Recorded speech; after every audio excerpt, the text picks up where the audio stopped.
In the 4th century, a time of great confusion in the early church, one man stood alone, firm as a rock against the storm.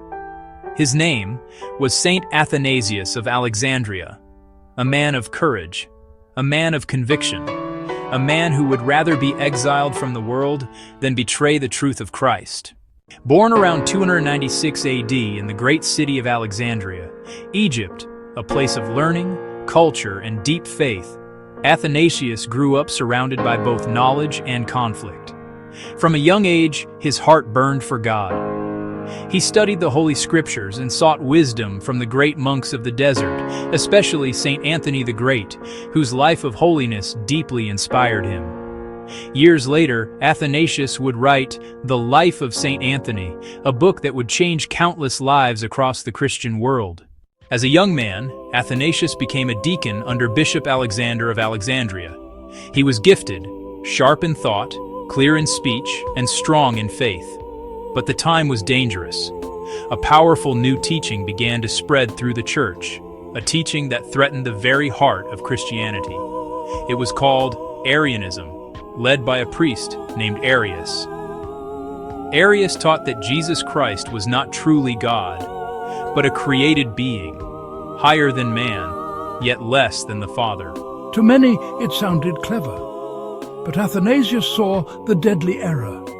He declared, if Christ is not truly God, then he cannot truly save us. Because only God himself could heal and restore humanity to divine life. In 325 AD, at the Council of Nicaea, bishops from across the world gathered to settle this issue.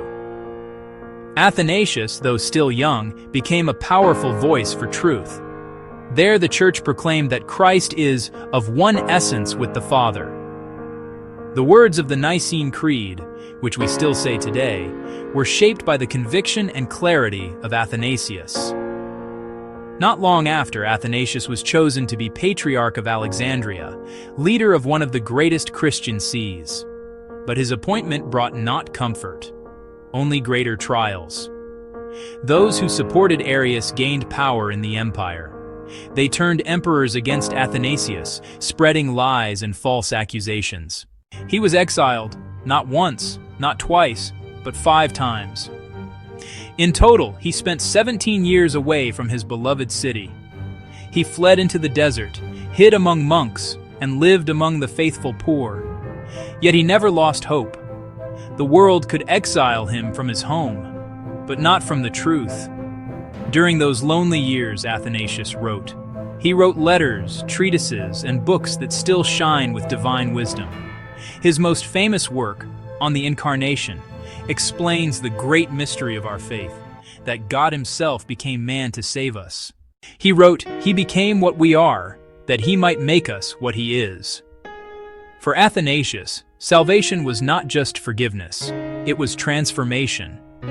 Through Christ, humanity was lifted up to share in the divine life of God himself. Athanasius also loved the monastic life. He saw in the desert monks a living example of pure faith. When he wrote The Life of Saint Anthony, he wasn't just writing a biography, he was revealing a path of holiness, a way of life completely devoted to God. That book inspired saints across the world, even St. Augustine, who found his calling through it. After many years of struggle, Athanasius finally returned to Alexandria. The storms had passed. He spent his final years in peace, guiding his flock with fatherly love.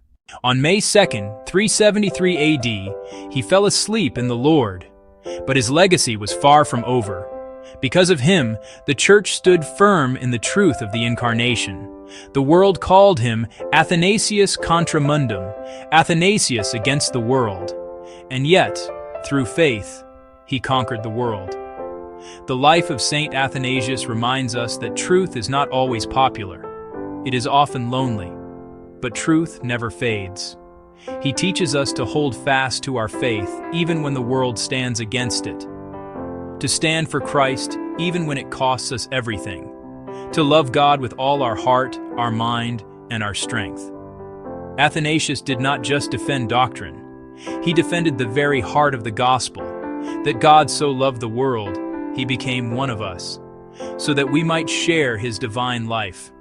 May we, like Saint Athanasius, stand firm in truth, live with courage, and never be afraid to say, Christ is God, eternal and unchanging. Amen.